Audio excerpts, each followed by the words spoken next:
graced the covers of Time magazine, Vogue magazine, making millions of dollars, household name. And I am in a cell the size of a bathroom. Just me and my thoughts and my Bible, pictures of my kids and my memories. She was born fast, a sprinting spectacle, an Olympic champion, powerful and poised. Marion Jones was a track and field icon, the fastest woman in the world. I fed off of that emotion. Like, I looked forward to it. I anticipated it. That at that moment, everything that I had worked for came down to those 10, 11 seconds. And all eyes were going to be on me, and I had to perform. How did fame affect you? I thought that I was handling it right, but looking in hindsight, I certainly wasn't, and I had got caught up, as I like to say, in the wave of fame. The tide ebbed for Marion in 2008 when the door slammed in her federal prison cell for her role in the infamous Balco affair, a steroid abuse investigation. Marion claims her coach introduced the steroid known as the Clear, a banned substance, as the nutrient flaxseed oil. When investigators probed, she denied any knowledge of it, only to end up 6 months in prison. That's pretty harsh stuff. It is one of the hardest federal female prisons in the country. I found myself in a situation that I had to defend myself. Because of that, I was in solitary confinement for over 45 days. I was locked up 23 out of 24 hours a day, and many times 24 out of 24 hours a day. Marion's public fall from world's fastest woman to felon is the subject of her memoir, On the Right Track. Her Olympic dream began in 1984 when Los Angeles was host to the Summer Olympics. My stepdad took me to the Olympic parade, and I saw the athletes waving, and that summer I sat in front of my television and I watched them. And I watched the athletes cross the finish line. And that summer I wrote on my chalkboard that I was going to be an Olympic champion. Really? My mom has told me that she never doubted me. I mean, because kids always, sure, dreams. But then to fast forward a few years, at the age of 14, I made my first Olympic team. By the 2000 Sydney Olympic Games, 24-year-old Marion blazed into the record books. I had attempted to win 5 gold medals, and I walked away with 5 medals, 3 of them being gold and 2 of them being bronze. She was the first female athlete to garner 5 medals in a single Olympic Games.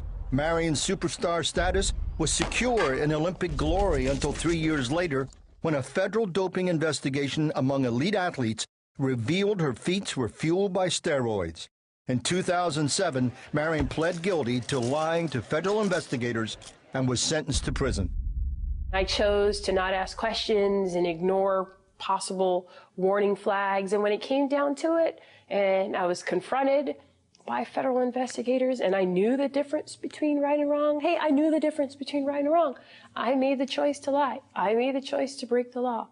The hardest part to me was knowing that so many people who loved me and cared for me all this time would just be incredibly disappointed in me. Her fame turned to infamy when she entered prison. But there in solitary confinement, broke, stripped of her medals, all her prize money, and contact with her husband and 2 sons, Marion encountered God. Prior to entering prison, the research that I did do, and I found out that I was allowed to bring in a Bible, and you're allowed to bring in a couple of pictures, and pretty much that's about it. And when I was in solitary, I found myself opening it up and the words just kind of oozing into me, and I was like a sponge. Sometimes God puts you in situations where there's nothing else. You have to turn to Him, and I feel comfortable saying that, and it's okay. That I really feel that God put me in a situation, slowed down my life enough to say, hey, you know what, Marion, I should certainly be the most important thing in your world.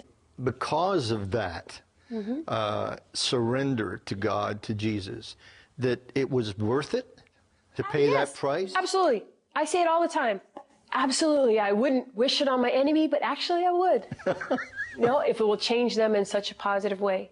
It has helped me to prioritize what's important in my life, and it's not fame, it's not fortune. God's still working on me. I don't want people ever to think that I have figured it all out and I know the plan. It's not like that. I'm still a work in progress, but all along I know that what I'm doing is God's work. After serving her sentence, Marion was reunited with her husband Oba and sons. She went on to play professional basketball in the women's NBA, and she had her daughter. In the span of 3 or 4 years, right, I'm in solitary confinement. How in the world can so much good has happened in my life since then? It could only be Him.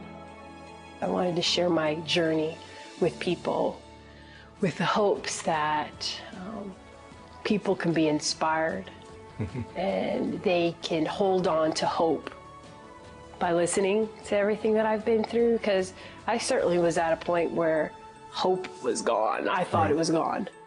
And so I like to say that I'm still Marion Jones, but I've just been transformed.